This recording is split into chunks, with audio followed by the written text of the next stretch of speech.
If you consider yourself somebody that cares about other people, and you're not masking, I would really encourage you to explore how much you actually believe in those values. Because the pandemic never ended, and it is in fact getting worse. It is now 2024, but COVID Karens are still going strong on TikTok. We're gonna break it down, but first, welcome back to my channel. I'm Brad Polumbo. I cover all the craziest things on the internet, in our politics, and in the LGBT community from a center-right, moderate perspective. If you're new here, do consider joining our community. We're growing really fast.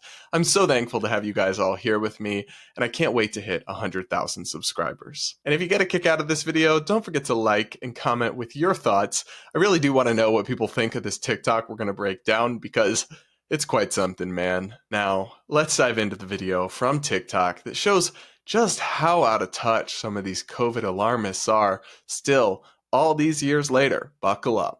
I'm going to try to record this video without getting angry, because the anger is justified, but I don't think it's the most helpful thing right now. If you are someone who's advocating for liberation of peoples right now, if you value the community that you live in, if you consider yourself somebody that cares about other people, and you're not masking, I would really encourage you to explore how much you actually believe in those values. Because the pandemic never ended, and it is in fact getting worse. Excuse me? The pandemic never ended. It's getting worse. Really, Jan? Really, Susan? You sure about that one? Folks, here's the graph of COVID-19 deaths. Does it look to you like things are getting worse and the pandemic never ended? Huh? And there's never been a point through the pandemic so far where it has gotten good. We've never been in a good time. It has always been bad. Like, it has been truly heartbreaking and troubling looking out around the world around me and seeing that, like, so many people I thought I could trust, so many people I thought that, like, had the same values as me, so many people who I thought, like, cared about these kind of things do not care. And it doesn't really matter to them if it's an impediment to getting back to the life that they want to live. So you're realizing that not everybody else is a hypochondriac. You're noticing that most people want to actually live their lives rather than hide away and live a half life blinded by fear. And that's causing you to judge everyone else instead of reconsidering and reflecting on your own fringe perspective. Okay. I know that, like, the death numbers are the thing that people love to throw around as, like, the worst case scenario.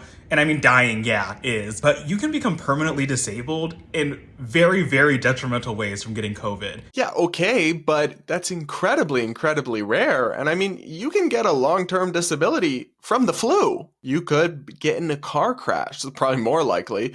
Anytime you walk outside, anytime you get in your car and drive somewhere to go participate in life, you could get in a car crash and become permanently disabled. Do people like this not realize that risk and human mortality is just a fundamental reality of life? You can't let fear of ever possibly experiencing harm that could worsen your life prevent you from actually living that life in the first place. Or what's the point? And I see people that are, like, on their 5th, 6th, 7th repeat infection, not wearing a mask at all, treating their life like the pandemic never happened. And I want to be clear too, ultimately the government failed us. The government holds the most responsibility for the things being the way they are now. And I'm not saying that personal responsibility trumps what they were supposed to be doing. Like, I just really thought we cared about each other. I really, really thought we cared about each other.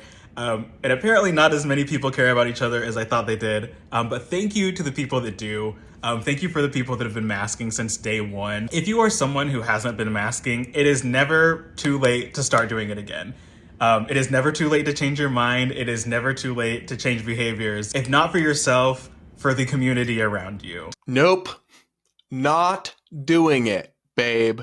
Not gonna happen. If you're worried about getting sick, you can stay home. You can wear an N95 mask. You can get your 7th booster. Your health is ultimately your responsibility, not mine. It doesn't make me selfish that I refuse to live half a life. It doesn't mean that I don't care about other people, that I refuse to go along with your paranoia. In fact, I've actually seen firsthand how some of these COVID restrictions and living this shell life out of fear destroys people's lives. We all saw how extraordinarily detrimental it was for people to isolate, mask, distance, not go to work, not go to school, not go to gatherings, not have a social life. These things were actually terrible for people. So I don't support that. in part because I do care about others. But also, I do care about myself. I do care about my own life and enjoying my own life. And I'm not gonna feel bad about that. I really don't care what you say. You're never gonna make me feel bad about that. By the way,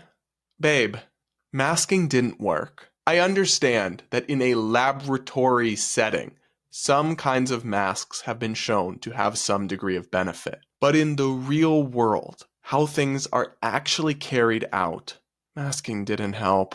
We all know this, and many studies have concluded just as much. But you know what? If you want to do it, by all means, be my guest. I might look at you a little funny, but it's your life, it's your body.